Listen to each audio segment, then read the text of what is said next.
What if everything we think we know about human origins? Well, what if it's just scratching the surface?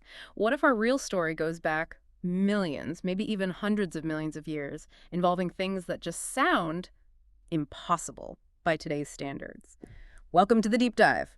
Today, we're really jumping into the deep end, exploring some pretty unconventional ideas about where we came from. We're drawing mainly from the Secret Doctrine, specifically looking at excerpts about something called the sweat-born and human evolution. Right.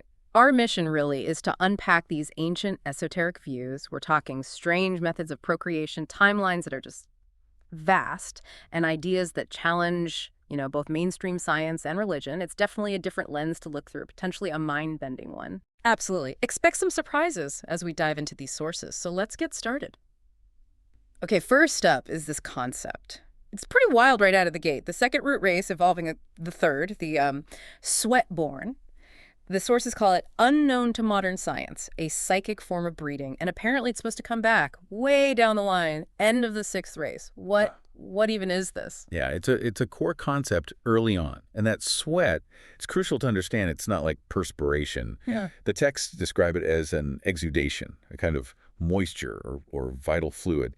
And it comes from the ethereal double. The ethereal double. Okay. Think of it as the Yeah. blueprint. The sources call it the protoplasmic antitype, the linga sharira, or the Yeah. chaya, basically an astral form that exists before or within the physical.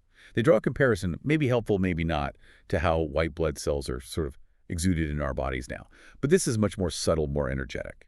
Okay, so this vital fluid is exuded, then what? Then it coalesces. It forms an oviform ball, an egg, essentially.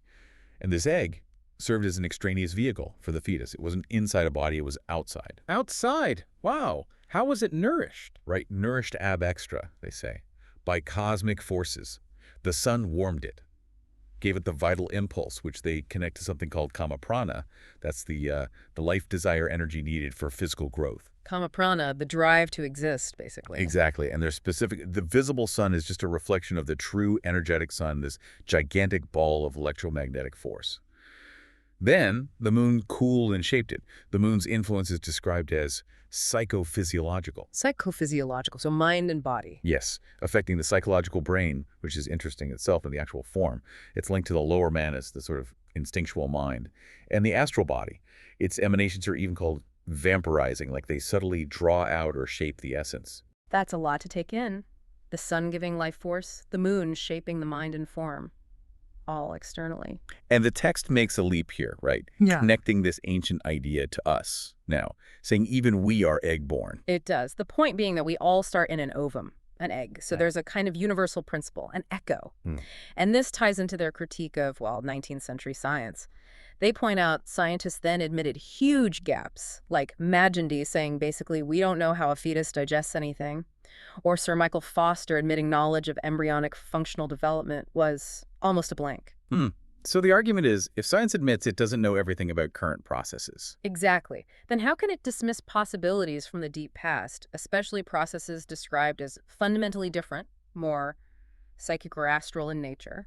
It suggests procreation itself evolved, moving from these subtle methods towards the purely physical we know today. okay, so that leads us to the evolution within the third race. It wasn't static, right? They changed. Right. Big changes. The sources break the third root race into three main stages, defined by how they reproduced.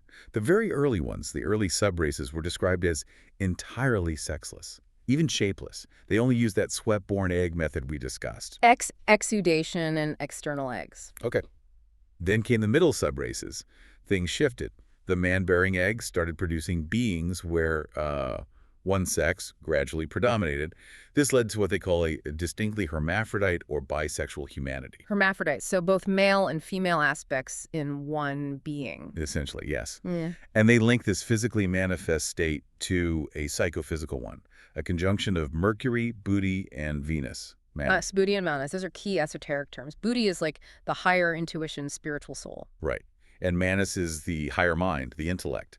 So their joining suggests a more integrated consciousness reflected in the dual physical form. Here's another wild bit. Oh. They predict this state will return, achieved again at the end of the next round, a future cycle. Apparently, through the sympathetic nervous system evolving into a second spinal cord, bringing male and female energies into balance. They even add, sort of oddly, that Even now, man is androgyne with respect to the head. Okay, that's a detail to file away. And the final stage of the third race. The later subraces, they finally produced distinct men and women. Full separation of sexes like we have now. This separation mystery is supposedly encoded in the ancient zodiac. Virgo-Scorpio was originally one sign, representing dual man. Libra, the scales, was added later, symbolizing the balance achieved after the separation. So the order is sexless, then hermaphrodite, then separate sexes. And this isn't just some weird human thing. The sources say it's a fundamental law. Exactly, a fundamental law of nature. They point out that many primitive life forms today still reproduce asexually. Bisexual reproduction is just seen as a more specialized, maybe perfected form for the material plane. It's a natural progression across all life. What strikes me is how this idea of primordial androgyny isn't isolated to this one text that seems to pop up everywhere. It really does. The sources emphasize this isn't some new invention. It echoes in traditions worldwide, and even has, they argue, scientific analogies. Like where? What kind of examples did they give? Well, in Nature, they mentioned Professor Alexander Wilder arguing bisexuality is common throughout creation. He even attributed things like camouflage to nature elementals, which is another layer entirely. But more concretely, look at plants. Linnaeus showed most, from hemp to poplar trees, are bisexual. Right. Animals, too. Coral reproduces from itself, like buds. Aphids can have virgin births for generations. Okay, so analogs in nature. What about myths and religion? That seems even stronger. Definitely. It's pervasive. You have Plato's Symposium, Aristophanes describing original humans as round, androgynous beings split by Zeus. I remember that one. Then there's Persian lore. Messiah and Messian starting as one being from the tree of life, growing as pairs before splitting. Hindu tradition. Kasyapa fathering the Naga serpents were considered egg-born. And even an esoteric reading of Genesis, male and female created he them, is interpreted not as two people initially, but one collective androgynous Adam. So Eve, coming from Adam's side, or Tzala in Hebrew, represents the separation of that dual being. That's the interpretation offered, yes. They cite rabbis like Maimonides, teaching the first Adam had two faces in one person. Professor Wilder also noted that Adam is linguistically related to Thomas, which means twin in Greek, didymos, hinting at duality. And this duality extends even to the gods themselves. Reflecting humanity's state, yes. Primordial gods were often conceived as male-female. Egypt's Ammon is the goddess Neith. Greek Zeus, sometimes called a male and an immortal maid. Venus depicted with a beard. Roman Jupiter with female breasts. Hindu goddess Ayla could also manifest as the god Sudyumna. Wow. So across nature, myth, religion, philosophy, this idea of an original androgynous or unified state is everywhere. It's presented as an axiom in the Secret Doctrine. This pristine bisexual unity of the third race represented a kind of divine dynasty, individuals considered gods in their wholeness. Okay, let's shift gears a bit. Verse 23 talks about the fate of these early races. The first race, the Chayas, couldn't be destroyed by water or fire, but the second race could. Why were the Chayas immune? Because they were barely physical. The Chayas were described as ethereal shadows. Their constitution was just too subtle for gross physical elements like floods or fire to affect them. So not dense enough to be burned or drowned? Pretty much. The Chaya is the astral form given by the lunar Pitris, another group of beings involved in early creation. It's an emanation from the auric egg, the very first subtle potential. It's invisible to our eyes and interacts differently with matter. Fire, being a divine principle itself in his view, wouldn't consume something so ethereal. But the second race was vulnerable. How did they end? It's a bit different. They weren't exactly destroyed by fire or water in the conventional sense either, at least not initially. They're described as gigantic semi-human monsters, like nature's early experiments in physical forms. Their end came through being absorbed into its descendants, the sweat-born, the third race. But their environment changed catastrophically. Their continent, which supposedly included areas like Greenland, went from an Eden to a Hyperborean Hades. Why? What happened? The first great cataclysm of the human period, caused by a huge displacement of the globe's oceans, a massive planetary shift. And the texts say this wasn't a one-off event. This was the first of 4 major cataclysms, and we might expect a 5th. That's the claim. And the reason given is quite stark: to arrest the race's progress towards absolute evil, like a planetary reset mechanism. A cosmic course correction. Wow. This connects to the flood myths, doesn't it? The deluge. Exactly. It links directly to that universal tradition. But the sources insist deluge has multiple meanings, often confused. There's cosmic spiritual meaning. the great deep of chaos stirred by spirit. The ark, symbolizing the female generative principle carrying life seeds. There's an early terrestrial meaning, related to the end of the third race when mortal woman became the vessel for human life as we know it. And then the most common one, the geological Atlantean meaning, the actual sinking of the last parts of Atlantis, associated with figures like Vaivasvata Manu. That's the one most flood myths are thought to recall. And the fact that so many cultures have a flood story. Is presented as strong evidence. You find it everywhere. Hindu texts with Manu, Chaldean stories of Xisuthris, Peruvian Inca legends, the Aztec Noah, China's Yao, Egypt's Osiris. And the number 7 keeps appearing. 7 ancestors, Rishis, Titans, Kabiri, sons of Kronos, Time, and Ray Earth. 7 survivors. Okay, so focusing on that Atlantean flood, the main geological one, when do the sources date that? They place it roughly 850,000 years ago, at the start of the Dwapara Yuga of the 4th root race, the Atlanteans. 850,000 years ago? That's still incredibly ancient. How does that line up with, say, 19th century geology? Remarkably well, actually. Geologists back then, like Kroll and Stockwell, dated the beginning of the first major ice age to around the same period. They blamed it on the Earth's orbit becoming extremely eccentric. The Secret Doctrine agrees, but adds another factor, a great shifting of the Earth's axis, something hinted at, they say, in the Book of Enoch. Okay, axis shifts, orbital changes, massive floods, leading us to maybe the most challenging idea of all. Could humans possibly have existed 18 million years ago? The sources flat out state that physical, sexually differentiated humanity goes back that far. Yes. That 18 million years covers the later third race, all of the 4th Atlantean, and our current 5th race. And even that, they say, was preceded by hundreds of millions of years of prior development. It just seems inconceivable. How's that even defended against, well, everyone? Theology, science? Well, the objections are obvious. Recent creationism rejects it outright. Materialistic science struggles because it imagines early Earth as completely uninhabitable by life as we know it. But the esoteric argument is that both objections rely on false premises. Okay, what's the core counter-argument then, this astral precursor idea? Exactly. The whole thing hinges on accepting the existence of an astral body within the physical, or rather, before the physical. Those earliest races, being ethereal, just weren't subject to the same physical laws. The principle is evolution proceeds from within outwards.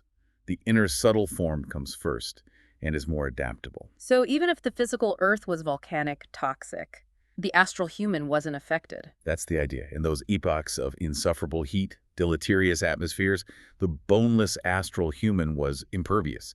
Its evolution was happening on the astral plane, which hadn't fully interlocked with the physical yet. So the physical environment couldn't harm the astral form. It sounds like the astral influences the physical, not the other way around. Precisely. They state quite clearly that the physical plane cannot affect the astral. Rather, all bodily illness and abnormality comes from the astral plane. The process for the human form is described as a gradual condensation. From ethereal, maybe jelly-like, into gigantic physical forms peaking with the Atlanteans, the Titans, then dwindling down to our size. Like a nebula condensing into a planet. Good analogy. Or protoplasm evolving into a complex animal. The key is, humanity didn't pop out of dust, nor evolve from an ape in this view.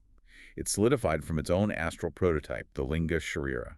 And that 18 million year mark, that's when the cyclic spiral of law supposedly brought humanity fully onto the plane of gross material causation, the physical plane as we experience it. Since then, both planes got denser. Okay, it's a completely different framework for evolution. How does this framework address the basic origin of life question, where science often struggles between a creator and spontaneous generation? All right, science hits a wall there. The sources argue that Pasteur's experiments, while significant, didn't conclusively disprove spontaneous generation under all conditions. Maybe it was possible under the vastly different conditions of primeval Earth, even if not now. So they leave that door open. They do. Yeah. And they critique ideas like Haeckel's moneron, that simple speck of protoplasm, saying it just pushes the question back. Yeah. Where did that come from? The esoteric answer involves life germs brought to Earth by spiritual intelligences, Sishta, Prajapati. Without accepting that, they say science has an unbridgeable gap. So not a single personal god, but Right. hierarchies of intelligent beings carrying out a cosmic plan. Exactly. Millions of personal gods, Pian, Chohans, planetary spirits working within an immutable plan existing in the universal mind, or akasa. Akasa being the primordial substance, the ether. Yes, the subtle substrate of reality. These beings, the sons of the fire, provide the actual human principles. This philosophy sits between the extremes. It's not atheistic materialism nor anthropomorphic theism. It posits an absolute divine thought, but working through countless active forces, the creators. Spirit, life, matter aren't separate things, but combinations arising from eternal motion in space. Spirit needs matter to manifest. Their union is life. The absolute itself remains detached, like the sun enabling plants without conscious intent. It's a very different cosmology, and it even leads them to question the standard scientific view of the early Earth's environment. It does. They point out that the idea of early Earth being totally hostile might be flawed. Some 19th century physicists argue the atmosphere hadn't changed that much since the oceans formed, that oceans of liquid carbonic acid were unproven hypotheses. Plus, the constant influx of meteoric dust means the atmosphere is always changing anyway. But for the really early races, the environment didn't matter anyway, according to this. Exactly, that's the crucial point. For the ethereal entity that became man, the environment was moot. No specific air pressure or chemical mix was needed. The Manu with soft bones, as they poetically put it, didn't need calcium phosphate because he had no physical bones yet.